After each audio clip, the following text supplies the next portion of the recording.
नमस्ते। चैत्र नवरात्रि की आप सबको बहुत बहुत शुभकामनाएं। जय माता दी।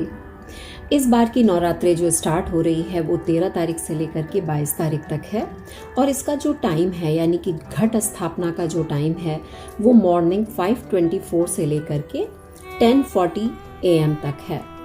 हमें कलश स्थापना करनी है या घट स्थापना करनी है, उसके कुछ नियम हैं। ये जो घट स्थापना हम कर रहे हैं वो अपनी एक विश को फुलफिल करने के लिए कर रहे हैं। जो भी हमारे मन में विश है वो हम पूरी करने के लिए किस प्रकार घट की स्थापना करेंगे वो हम जानेंगे। आपको एक रेड आसन लेना है यानी कि रेड कलर का कपड़ा लेना है या कोई भी आसन लेना है। उसके ऊपर कच्चे चावल डालने हैं।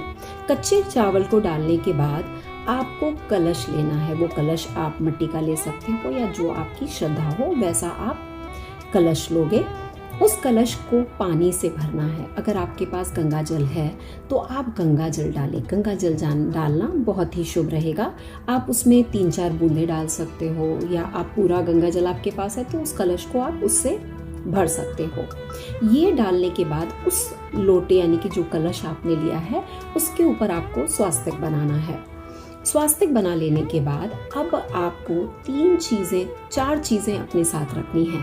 पहला आपको हल्दी रखनी है। हल्दी का जो टुकड़ा होता है वो घट हल्दी बोलते हैं उसको, वो आपको हाथ में लेनी है। एक सुपारी आपको हाथ में लेनी है अपने राइट हैंड में और उसके साथ साथ आपको एक सिक्का लेना है। वो सिक्का आपकी इच्छा अनुसार, अगर आपके पास चांदी का सिक्का है तो आप वो ले सकते हो। अगर आपके पास जो है नॉर्मल सिक्का है वो ले सकते हो। सोने का सिक्का है तो वो ले सकते हो।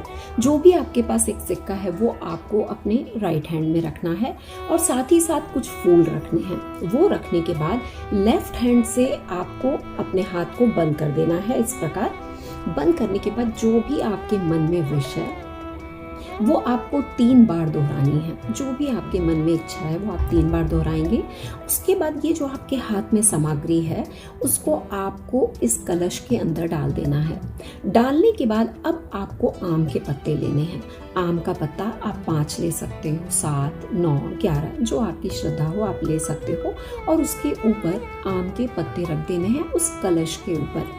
वो रखने के बाद अब आपको एक नारियल लेना है। नारियल वैसा जिसमें जटा हो, जटा वाला नारियल लेना है और उसे लाल चुनरी से बांध देना है। यानी लाल रंग की चुनरी साफ लेनी है या लाल कपड़ा आपके पास हो, उस नारियल को जिसके अंदर पानी भी हो, ओके, और वो आप उसके अंदर डाल दोगे और चुनरी को बंद कर दोगे। बंद करने के बाद आपको जो है वो कलश के ऊपर इसको रख देना है। इस नारियल को जो बंधा हुआ है वो आपको ऊपर रख देना है और आपको एक कलावा उसके ऊपर चढ़ा देना है। चढ़ा देने के बाद अब आपको एक दिया जलाना है। जो देसी घी का दिया हो वो आपको जलाना है।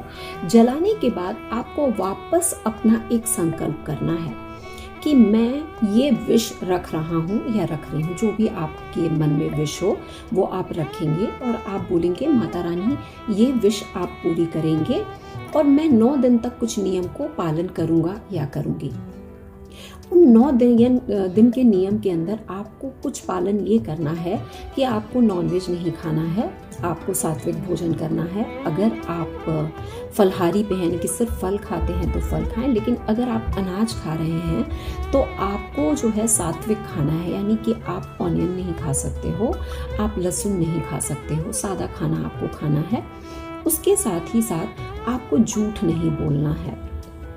आपको किसी का भी अपमान नहीं करना है। आपके दरवाजे पे अगर कोई आ रहा है तो आपको उसको खाली नहीं भेजना। यानी आप उसको पानी पिलाओ या कुछ भी खिला करके अपने दरवाजे से भेजो। किसी का भी अपमान नहीं करना, यानी अपने शब्दों का इस्तेमाल बहुत सोच के करना है। आप जो भी शब्द बोलेंगे, शब्द जो हैं वो सरस्वती होती हैं, तो आपको अपने शब्दों का इस्तेमाल बहुत सोच के करना है कि आप जो बोले वो अच्छा बोले, मीठा बोले। जो भी घर के बड़े बुजुर्ग हैं या बच्चे हैं या कन्याएं हैं, आप उनका आदर करेंगे, उनकी रिस्पेक्ट करेंगे। जब हम इन नियम का पालन कर रहे हैं तो हमें कुछ चीज़ें और ध्यान देनी है कि ये जो हम स्थापना कर रहे हैं हमारे अंदर कोई विश है तो आपको चमड़े का कोई बेल्ट नहीं यूज़ करना है, यानी अपने शरीर पर चमड़ा यूज़ नहीं करना है। साथ ही साथ आप घर को अकेला नहीं छोड़ सकते। अगर आप घर से बाहर निकल रहे हो तो कोई ना कोई होना चाहिए जो उस घर में रहे।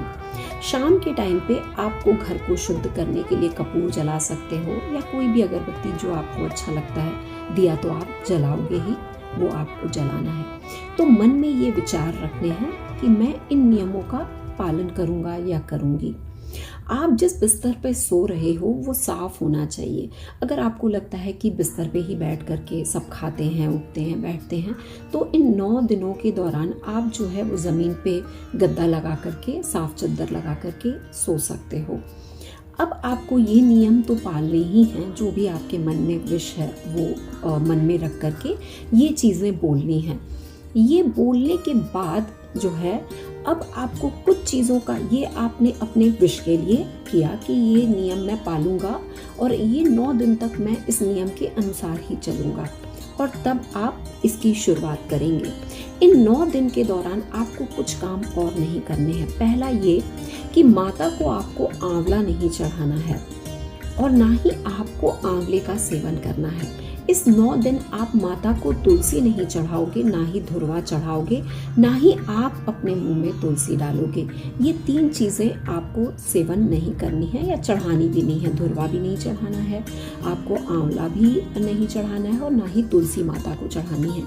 अगर आप माता को चढ़ाना चाहते हैं तो आप माता को चुनरी तो चढ़ा ही रहे हैं, उनको श्रृंगार का सामान चढ़ाएं, मोगरा चढ़ाएं, माता को बहुत पसंद है, बिंदी चढ़ाएं और चूड़ियाँ चढ़ाएं। कोई भी अगर लेडीज़ है जो मैरिड है या अनमैरिड है, वो चूड़ियाँ पहन सकती हैं। माता को चूड़ियाँ बहुत पसंद है, तो जो लेडीज़ हैं वो नई चूड़ियाँ पहने। और जो जेंट्स हैं वो जो है मतलब बिंदी तो नहीं लगा सकते। जो भी कन्याएं हैं जो ये व्रत का पालन करेंगी, या जो लड़कियां हैं या जो औरतें हैं, वो अपने सर को खाली नहीं छोड़ना, यानी कि बिंदी जरूर लगानी है। और जेंट्स जो है वो अपने माथे पर तिलक जरूर लगाएंगे, यानी कि जो हमारा ये वाला भाग है इसको खाली बिल्कुल नहीं छोड़ना है। तो इन नियमों का पालन आपको करना है इस नवरात्रि के दिन, इन 9 दिनों के अंदर।